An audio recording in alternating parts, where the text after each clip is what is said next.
Shadaqallahu adzim. Alhamdulillah, puji syukur kita panjatkan hadrah Allah yang mana atas karunia nikmat-nikmatnya sehingga subuh ini kita semua dapat sama-sama hadir laksanakan kewajiban kita, yaitu sholat subuh berjamaah, dilanjutkan i'tikaf dan ta'lim. Mudah-mudahan segala rangkaian ibadah yang kita laksanakan bernilai pahala di sisi Allah Ta'ala. Amin ya rabbal alamin. Salawat salam marilah kita haturkan kepada Nabi yang mulia, yakni Nabi Muhammad sallallahu alaihi wasallam, tak lupa kepada keluarganya, kepada sahabatnya, tabi'atnya, dan mudah-mudahan kita diakui sebagai umatnya dan mendapatkan syafaatnya. Amin ya rabbal alamin. Para hadirin jamaah subuh yang dimuliakan Allah Subhanahu wa taala, sedikit mengulas pada bulan kemarin. Bismillahirrahmanirrahim.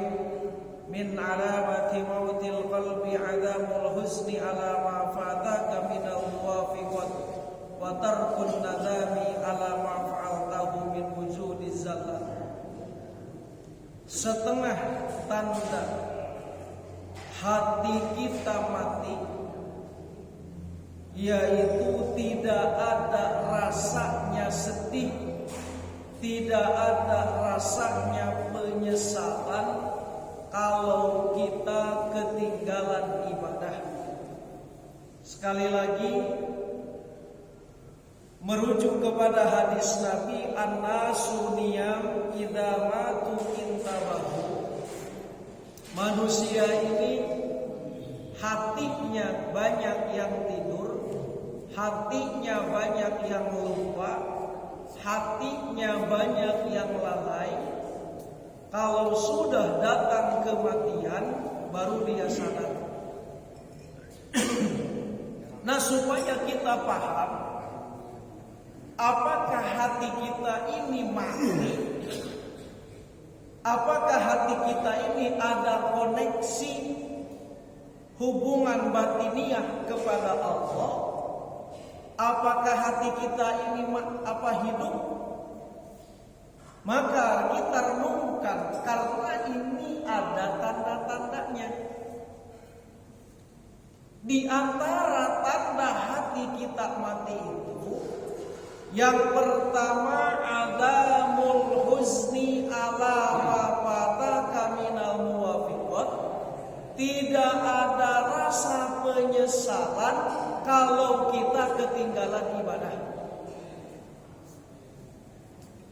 Orang yang tidak ada rasa penyesalan ketika dia ketinggalan ibadah, maka ini tanda hatinya mati dan susah mendapatkan hidayah.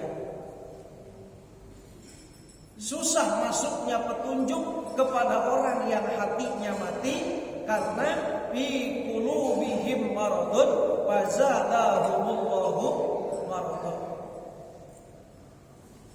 Yang kedua, tanda hati kita mati ini adalah, ini di bulan kemarin, tidak ada rasa sedih jikalau kita berbuat dosa. Nyaman saja berbuat dosa, tenang saja berbuat dosa itu. Nah, ini kalau kita ada rasa seperti ini, tidak merasa bersalah ketika berbuat dosa, tidak merasa bersedih ketinggalan sholat berjamaah, ini pertanda hati kita mati.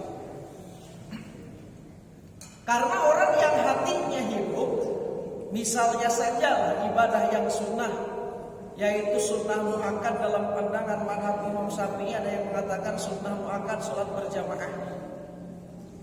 Sholat berjamaah dengan sebahagian pendapat adalah sunnah muakkad. Orang yang hatinya hidup, jangankan ketinggalan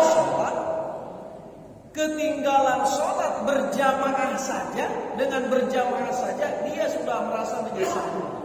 Ini tanda hatinya hidup. Para hadirin jamaah yang dimuliakan Allah Subhanahu wa taala. Nah, kemudian di yang kedua ini, tanda hati kita hidup ini adalah ada rasanya penyesalan kalau kita berbuat dosa. Namun cara penyesalan berbuat dosa dilanjutkan hikmah di pagi ini. La yu'adhamu dhanbu indaka udmatan tasudduka an husni dhanni billah. Fa innahu man arafa rabbahu istasghara fi janbi karamihi dhanbah. Maksudnya, jangan kamu menganggap dosa kamu besar di hadapan Allah kalau disandingkan dosa kamu dengan kemurahan dan anugerahnya. Para hadirin yang dimuliakan Allah, kalau dosa kita ini sebesar apapun disandingkan dengan karunia dan kemurahan Allah, maka dosa kita ini akan nampak kecil, bahkan dosa kita ini akan dihapus oleh Allah. Kenapa demikian? Karena Allah Subhanahu wa taala itu ampunannya lebih luas daripada sebanyak besarnya dosa hamba. Intinya begini dalam hikmah ini yang harus kita pahami. Kita ini harus memandang kepada diri kita ini bahwasannya kita ini pendosa. Cuman ketika kita memandang kepada diri kita bahwasannya kita ini pendosa, dibagi dua. Satu, ada orang yang menganggap dirinya banyak dosa tapi tercela. Yang kedua, ada orang yang menganggap dirinya pendosa tapi terpuji. Di sini banyak orang yang salah hati-hati, menganggap dirinya banyak dosa tapi dilaknat oleh Allah. Yang kedua, menganggap dirinya banyak dosa tapi mendapatkan ampunan daripada Allah. Nah, ini di sini harus hati-hati kita.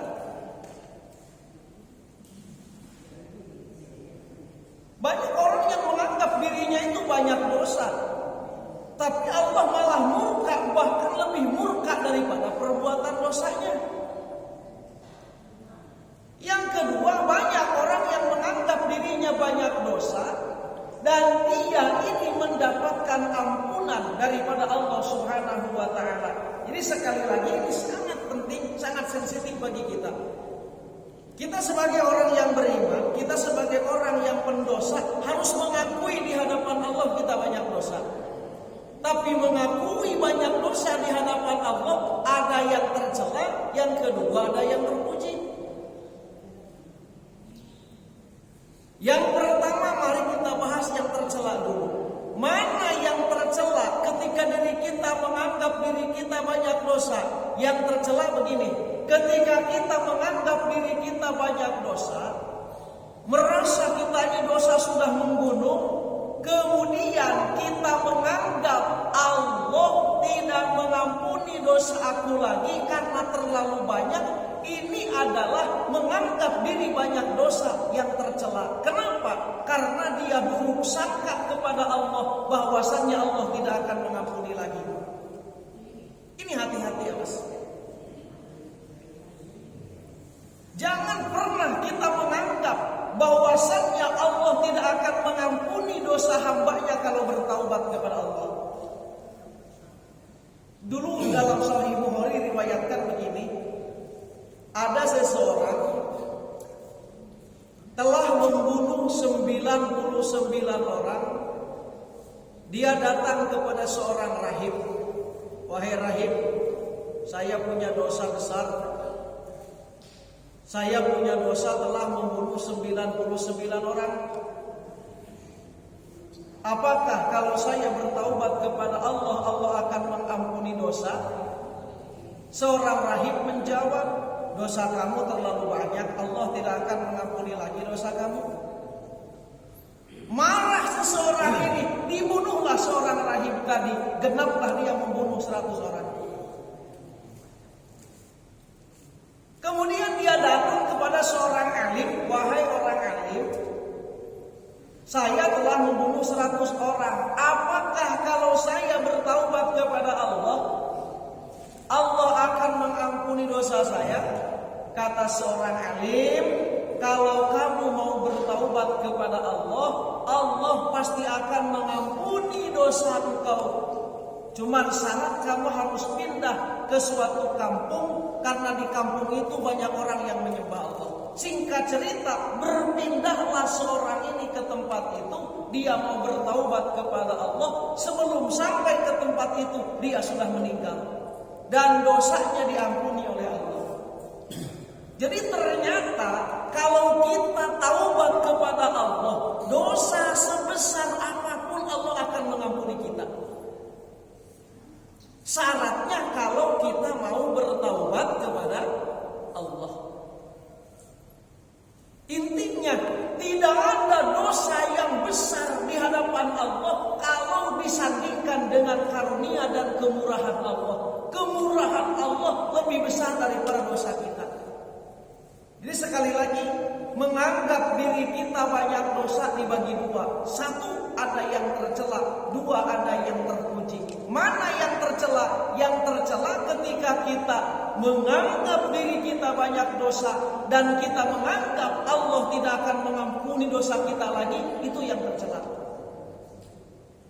Ayo kita renungkan, sebesar apapun dosa kita, tidak sebanding dengan besarnya dosa orang yang membunuh 100 orang tadi. Sejahat-jahatnya orang Panorama mungkin tidak pernah membunuh sampai 100 orang. Ini orang membunuh 100 orang, kalau dia bertaubat Allah masih ampuni. Artinya apa? Rahmat Allah, ampunan Allah sangat luas, sangat lebar bagi kita. Satu. Yang kedua, ada orang yang menganggap dirinya banyak dosa tapi terpuji. Mana yang terpuji? Ketika menganggap diri kita banyak dosa dan kita meyakini bahwasannya Allah ampunannya sangat luas disertai dengan taubat kepada Allah, ini menganggap diri kita pendosa yang terpuji. Jadi hati-hati sekali lagi, orang yang menganggap dirinya banyak dosa tidak semuanya benar. Ada yang tercela, ada yang terpuji. Mana yang tercela? Yang menganggap dirinya pendosa kemudian menganggap Allah tidak akan mengampuninya lagi. Ini menganggap diri banyak dosa yang menimbulkan suudzon kepada Allah. Ini yang tercela, hati-hati. Allah lebih murka kepada orang ini. Dia si pendosa, menganggap dirinya banyak dosa, ditambah lagi buruk sangka kepada Allah. Allah lebih murka. Yang kedua, ada si pendosa ini yang justru Allah sayang kepada orang ini, yaitu orang yang menganggap dirinya banyak dosa, kemudian dia bertaubat kepada Allah dan ia yakin sebesar apapun dosa dia, Allah akan mengampuni. Mari kita lihatlah sejarah para sahabat. Sayyidina Umar itu sebelum masuk Islam kurang apa dosanya? Sejahat-jahatnya orang Panorama, mohon maaf, belum tentu ada orang yang mengkubur anaknya hidup-hidup. Sayyidina Umar sebelum masuk Islam itu, karena dia istrinya melahirkan anak perempuan, dikubur hidup-hidup anaknya itu. Sebelum masuk Islam, Mas. Sebelum masuk Islam, Sayyidina Umar itu siapa yang urusan dengan dia, dibunuhnya. Kurang apa jahatnya Sayyidina Umar setelah apa sebelum masuk Islam. Tapi dia setelah masuk Islam, dosanya diampuni oleh Allah. Bahkan dia punya kelas yang hebat, menjadi sahabat nomor 2 daripada Abu Bakar. Yang pertama Abu Bakar, yang kedua Sayyidina Umar, yaitu sahabat Rasulullah SAW. Artinya apa? Kalau orang punya kehendak baik, berbaik sangka kepada Allah, dosa sebesar apapun Allah akan ampuni. Jadi sejahatnya orang Panorama sekarang, kalau dibandingkan jahat Sayyidina Umar sebelum masuk Islam, awas. Sebelum masuk Islam itu tidak ada apa-apanya. Tapi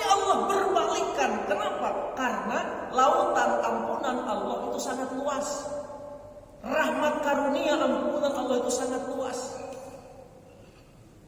Jadi yang paling penting bagi kita nih, bagi orang yang sudah belajar ibadah, kita sama-sama belajar ibadah. Kita menganggap diri kita banyak dosa itu harus. Tapi menganggap diri kita banyak dosa dibagi dua. Satu, ada yang mencelakakan kita. Yang kedua, ada yang baik bagi diri kita. Yang menganggap dosa terhadap diri kita, kemudian kita menganggap Allah tidak akan mengampuni lagi, ini menganggap diri kita pendosa yang tercela. Kenapa? Sebab kita buruk sangka kepada Allah, Allah tidak akan mengampuni kita lagi. Padahal Allah mengatakan dalam Al-Quran, Innallaha yaghfiru dzunuba jami'a. Yang kedua, ada menganggap diri kita ini pendosa. Ini baik, ini yang diharapkan, bahkan ini tanda hati kita hidup. Yaitu ketika kita ini bersedih atas perbuatan dosa itu, kemudian kita bertaubat kepada Allah. Dan kita yakin, hakul yakin, sebesar apapun dosa kita, kalau kita taubat kepada Allah, Allah akan mengampuni kita. Kenapa? Karena ini baik sangka dengan Allah. Para hadirin jamaah subuh yang dimuliakan Allah Subhanahu wa taala, la saghirata ila qabalaka adluhu wala kabirata ida wajhaka fadluhu. Artinya, tidak ada kategori dosa kecil di hadapan Allah kalau Allah menegakkan keadilannya. Tidak ada kategori dosa besar di hadapan Allah kalau Allah menegakkan atau menghadapi kita dengan kemurahan dan ampunannya. Mari kita renungkan ini. Dosa yang kita perbuat di hadapan Allah sekecil apapun, kalau Allah menegakkan keadilannya, maka dosa ini akan menjadi besar. Sebaliknya, dosa besar kalau Allah menghadapi kita dengan ampunannya, dengan kemaafannya, maka dosa itu akan menjadi kecil. Awas sekali lagi pemahamannya yang harus masuk. Dosa sekecil apapun, kalau Allah menegakkan keadilannya kepada kita, maka dosa itu akan menjadi besar. Sebaliknya, dosa sebesar apapun, kalau Allah menegakkan kepada kita kemaafan dan keampunannya, dengan kemaafan dan keampunannya, maka dosa itu akan menjadi kecil. Contoh, mari kita supaya kita masuk, mari kita dengarkan riwayatnya. Dalam hadis Bukhari juga ada, dalam hadis Sahih Muslim juga ada. Daholat imra'atun fil hirrati an-naro allati hasabatha la yakunu hasisaha ila akhiril hadis. Begini ceritanya. Ada seorang perempuan mengurung seekor kucing. Kucing ini dikurung, tidak bisa makan, tidak bisa minum, sehingga kucing ini mati. Sikatnya perempuan ini membunuh seekor kucing dengan mengurungnya, maka si perempuan ini dimasukkan ke dalam neraka.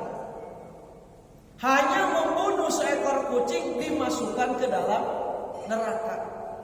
Kenapa? Sebab Allah menegakkan keadilannya. Di riwayat yang lain tadi, seseorang yang membunuh 100 orang oleh Allah diampuni dan dimasukkan ke surga. Mari kita renungkan. Yang satu hanya membunuh seekor kucing dimasukkan ke neraka, yang satu membunuh 100 orang dimasukkan ke dalam surga, dimaafkan oleh Allah. Ada apa rahasianya ini? Jadi yang satu hanya membunuh seekor kucing dimasukkan oleh Allah ke neraka. Kenapa? Rahasia yang pertama, karena Allah menegakkan keadilannya. Kalau Allah menegakkan keadilannya, dosa membunuh seekor kucing saja Allah adili dengan dimasukkan ke neraka. Yang kedua, ada orang yang membunuh 100 orang oleh Allah diampuni dan dimasukkan ke dalam surga. Kan kalau kita dilihat racun. Padahal di sini ada rahasia yang harus kita gali, ada rahasia yang harus kita pahami. Jadi sebanyak-banyak dosa kita, kalau Allah menghadapi kita dengan ampunannya, maka dosa kita akan menjadi kecil, dosa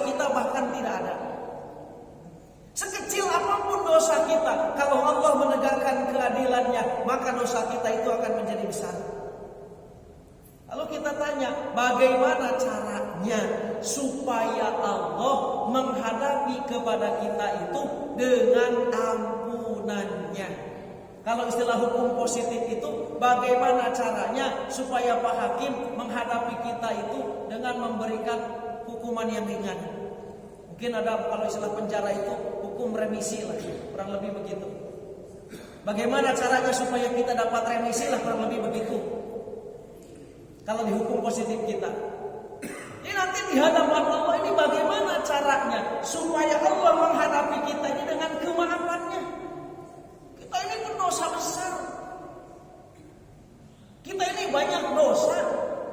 Bagaimana caranya supaya Allah menghadapi kita dengan kemaafan dan ampunannya? Nah, ternyata di sini ada rahasia. Apa rahasia? Rahasia yang pertama adalah himmah. Apa itu himmah? Himmah itu niat baik disertai proses. Yang menyebabkan Allah menegakkan ampunannya kepada kita itu kalau kita ada niat menjadi orang baik disertai dengan proses, Pak. Termasuk kita hadir di majelis taklim ini diniatkan dalam hati ingin merubah diri kita menjadi lebih baik disertai dengan proses. Sehingga apa? Contoh yang tadi, orang yang membunuh 100 orang ini dihadapi oleh Allah dengan ampunannya karena dia sudah ada niat mau bertaubat, disertai dia sudah melangkahkan kaki ke tempat untuk bertaubat. Itu namanya himmah. Jadi himmah itu niat diri kita ingin menjadi orang baik disertai dengan proses. Inilah salah satu bahwasannya himmah ini penyebab Allah memaafkan kita. Makanya penting dalam diri kita itu niat menjadi orang baik disertai dengan proses. Kalau hanya niat ingin menjadi orang baik saja tanpa proses, itu bukan himmah.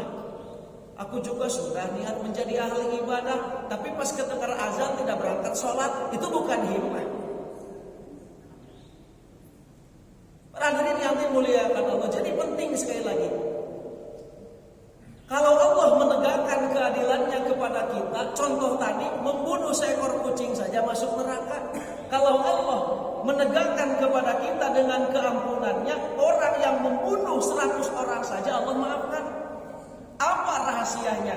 Karena orang yang membunuh 100 orang ini, dia ada himmah, ada ingin merubah diri menjadi orang yang baik, disertai dengan melangkah berangkat menuju tempat taubat. Para hadirin yang dimuliakan Allah, termasuk nih mohon maaf ini himmah. Contoh dalam hadis Rasulullah begini, kurang lebihnya begini.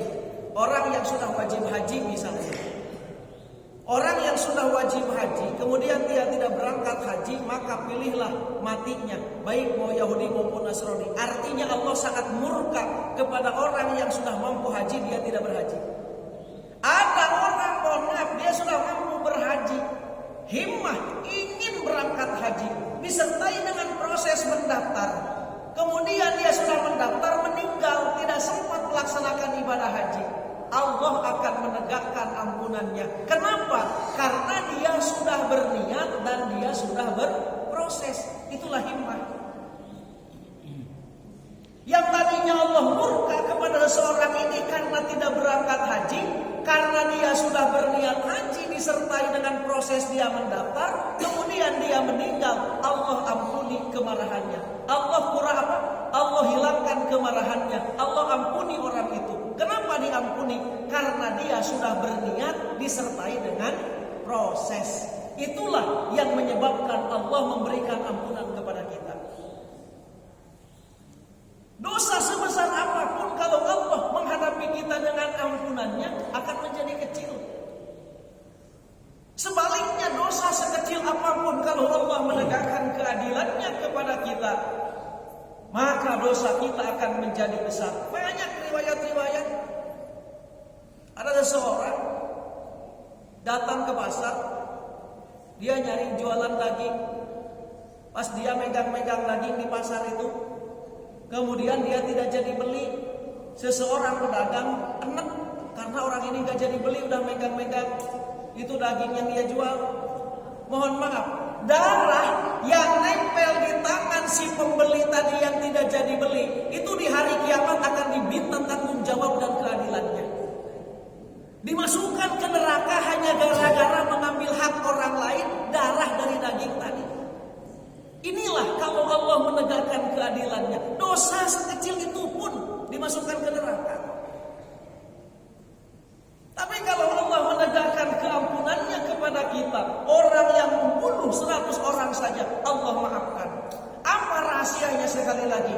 Karena yang membunuh 100 orang ini ada himmah. Satu, merasa dirinya bersalah. Kedua, dia niat ingin merubah dirinya menjadi lebih baik dan bertaubat. Dan kemudian disertai melangkah dengan proses.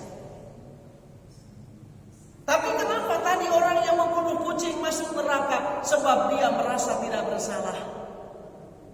Awas hati-hati. Yuhawwinu ala danbi, merasa gampang, menganggap enteng terhadap perbuatan dosa. Ini yang menyebabkan Allah lebih besar murkanya kepada kita. Jadi dosa yang kecil kalau kita anggap enteng, maka itu akan menjadi dosa yang besar.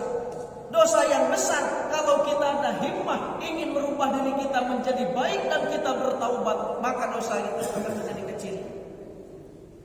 Ini penting bagi kita. Yang kedua, kenapa Allah ini menghilangkan murka kepada orang yang membuat dosa yang besar? Yang kedua disebabkan adanya taubat. Makanya kita ini penting bertaubat kepada Allah. Jangan kita pernah meninggalkan istighfar, bermohon ampun kepada Allah. Rasulullah mengajarkan kepada kita setiap habis sholat minimal baca 3 kali Astaghfirullahaladzim. Ada kalimatnya Astaghfirullahalghafururrahim. Ada juga kalimatnya Astaghfirullahaladzim li wa li walidayya wa li jami'il muslimina wal muslimat wal mu'minin wal mu'minat al ahya'i minhum wal amwat. Banyak kalimat istighfar itu, terutama sayyidul istighfar. Jangan pernah kita tinggalkan taubat kepada Allah. Kenapa? Karena dengan taubat itu diantara yang menyebabkan murka Allah hilang kepada kita. Sebanyak apapun dosa kita, kalau digempur dengan istighfar, la kabirata ma'al istighfar, wala sogirata ma'al isror. Tidak ada kategori yang besar, dosa yang besar, kalau terus kita dengan istighfar. Dan jangan kita menganggap dosa kita kecil kalau kecil itu dibiasakan. Simpulnya begini, orang yang mengerjakan dosa kecil, kemudian dosa kecil itu dibiasakan dan dia tidak menganggap itu perbuatan dosa, maka dosa ini akan membunuh dirinya, dosa ini akan menyiksa dirinya, karena dosa ini akan menjadi besar. Dosa yang besar kalau terus kita dihantam dengan istighfar, kalau terus kita dihantam dengan minta ampunan kepada Allah, kalau terus kita merasa bersalah, bertaubat kepada Allah, dan Allah yakin akan mengampuni kita, maka dosa yang besar itu akan menjadi hilang. Para hadirin jamaah subuh yang dimuliakan Allah Subhanahu wa taala. Jadi sekali lagi, menganggap diri kita banyak dosa itu terbagi dua. Satu, ada yang tercela, hati-hati jangan sampai kita masuk kepada menganggap diri kita ini banyak dosa tapi yang tercela. Allah malah marah kepada kita. Siapa orang yang menganggap dirinya berdosa tapi Allah marah kepada dirinya? Yaitu orang yang menganggap dirinya banyak dosa, kemudian dia buruk sangka kepada Allah dengan menganggap Allah tidak akan mengampuni dosanya lagi karena terlalu banyak. Itu buruk sangka kepada Allah, dosanya lebih besar daripada dosa yang telah ia perbuat. Yang kedua, ada orang yang menganggap dirinya banyak dosa dan terpuji. Siapa orang yang menganggap dirinya banyak dosa dan terpuji itu orang yang menganggap dirinya banyak dosa disertai taubat kepada Allah dan dia yakin sebesar apapun dosa dia, lautan ampunan Allah lebih luas daripada perbuatan dosa dia. Ampunan Allah lebih luas daripada dosa yang pernah ia perbuat. Para hadirin yang dimuliakan Allah Subhanahu wa taala. Jadi sekali lagi, taubat kepada Allah Subhanahu wa taala ini diantaranya penyebab Allah akan hilang murkanya kepada kita. Allah akan menghadapi kita dengan kemurahan dan ampunannya. Yang ketiga, bagaimana caranya supaya Allah menghadapi kita dengan ampunannya, dengan kemurahannya. Dosa kita ini besar, tapi bagaimana caranya supaya Allah menghadapi kita dengan ampunannya, dengan kemurahannya. Cara yang ketiga, hubbu man ahabbahullah. Cintai orang yang dicintai oleh Allah. Siapa orang yang dicintai oleh Allah? Satu, Rasulullah Sallallahu Alaihi Wasallam, para anbiya, para mursalin, para sahabat, para tabiin, para ulama, para amilin, para solihin. Orang-orang yang seperti ini, mereka dicintai Allah, maka kita harus cintai mereka. Orang yang benci kepada Rasulullah Sallallahu Alaihi Wasallam berarti dia benci kepada orang yang dicintai oleh Allah. Kita sebagai umat Rasulullah Sallallahu Alaihi Wasallam harus mencintai Rasulullah. Kenapa? Karena kita dapat keuntungan besar, Pak. Kita dijadikan umat Nabi Muhammad itu dapat keuntungan besar. Apa di antara keuntungan besarnya? Keuntungan besarnya satu, umat Nabi Muhammad kalau mengerjakan satu ibadah Allah balas 10 lipat pahalanya. Umat Nabi Muhammad, Bapak melaksanakan sholat satu waktu, itu sama dengan 10 waktu pahalanya. Tambah lagi sholatnya berjamaah, berarti berjamaah 25 derajat. Satu kali sholat Bapak oleh Allah dikasih pahala 250 waktu sholat kalau sholatnya dengan berjamaah. Ini berlaku kepada siapa? Berlaku kepada kita, umat Nabi Muhammad Sallallahu Alaihi Wasallam. Wajib kita cinta kepada Rasulullah. Yang pertama, karena Rasulullah ini orang yang dicintai oleh Allah. Selain yang dicintai oleh Allah, kita jadi umatnya bersyukur. Karena kita satu pahala saja Allah lipatkan 10 misil pahala tersebut. Tambah lagi kalau sholatnya dengan berjamaah kali 10, 250 kali sholat pahalanya itu bagi orang yang sholat berjamaah.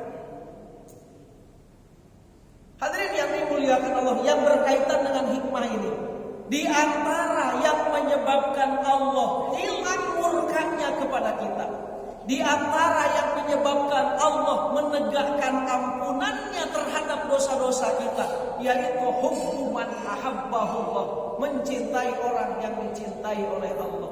Jadi hadirin ibu bapak yang dimuliakan Allah, mari kita renungkan lagi. Tidak ada dosa yang kecil di hadapan Allah kalau Allah menegakkan keadilannya.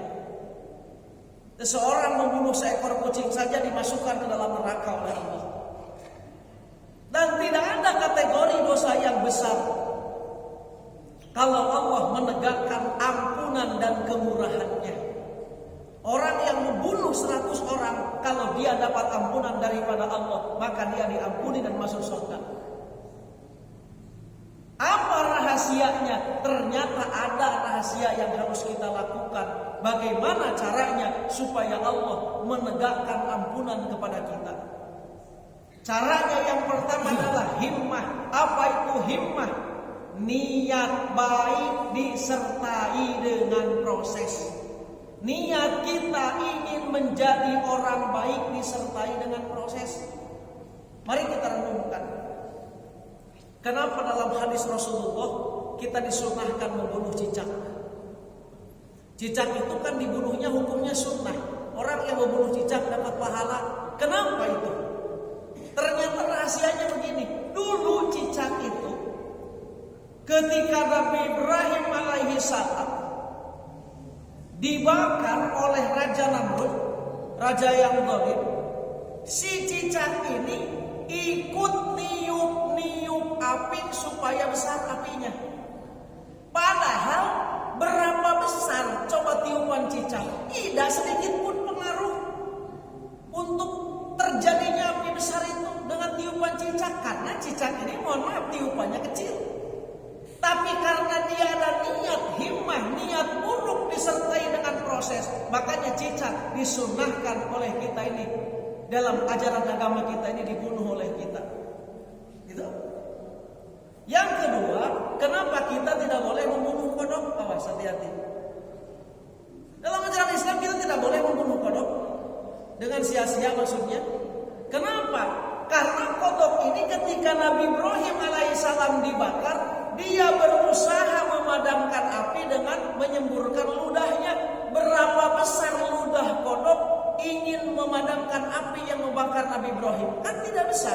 Cuman karena dia ada himmah, ada niat baik disertai dengan proses, walaupun tidak nampak, walaupun tidak berdaya, karena ada niat baik disertai dengan prosesnya, makanya kodok hari ini diajarkan dalam sunnah kita tidak boleh dibunuhnya.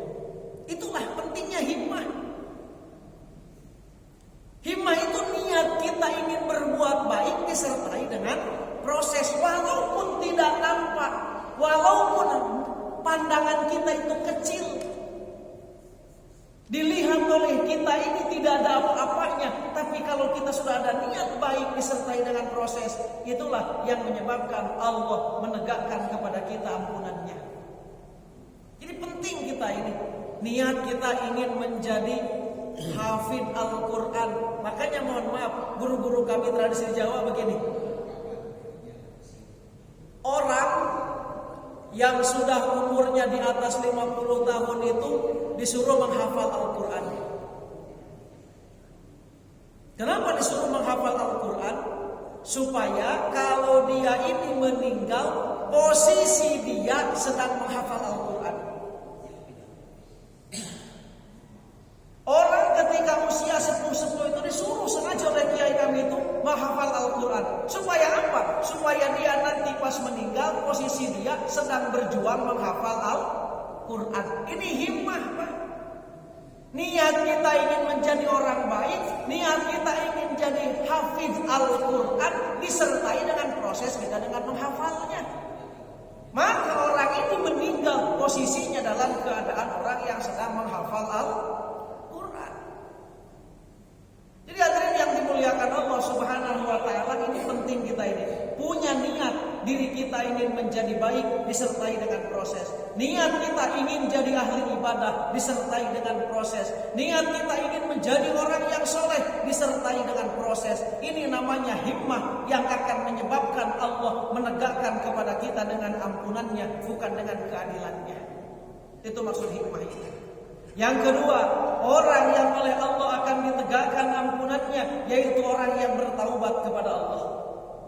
Orang yang bertaubat kepada Allah, pasti Allah tegakkan keampunannya, bukan keadilannya. Yang ketiga, as-sakha, orang pemurah. Orang pemurah oleh Allah akan ditegakkan akan ditegakkan ampunan dan kemaafannya. Allah tidak akan menegakkan keadilannya. Banyak riwayat-riwayat seorang perempuan pelacur, dia ini melihat anjing kehausan ingin minum, dia mencopot sepatunya, menciduk air dari sumur, dikasih minum ke anjing tersebut, maka si perempuan ini dapat ampunan. Kenapa dapat ampunan? Karena dia ada as-sakha, ada pemurah. Pemurah jangankan kepada sesama manusia, pemurah kepada anjing saja, makhluk yang najis secara fikih, dia akan dapat ampunan kalau kita punya sifat pemurah. Yang keempat, kalau Allah ingin menegakkan ampunannya kepada kita, hubbuman ahabbahullah, cintailah orang-orang yang dicintai Allah. Dengan mencintai orang yang dicintai oleh Allah, maka Allah akan menegakkan ampunannya kepada kita. Para hadirin jamaah subuh yang dimuliakan Allah. Jadi mudah-mudahan Setelah kita memahami makna hikmah pagi ini, Allah Subhanahu wa taala kepada kita nanti di hari kiamat menghadapi kita dengan ampunan dan kemurahannya. Amin ya rabbal alamin. Para hadirin jamaah subuh yang dimuliakan Allah, inilah hikmah pagi ini. Mudah-mudahan bermanfaat. Kekurangan dan kelebihan kepada Allah kami mohon ampun. Billahi taufiq wal hidayah wal inayah. Assalamualaikum warahmatullahi wabarakatuh.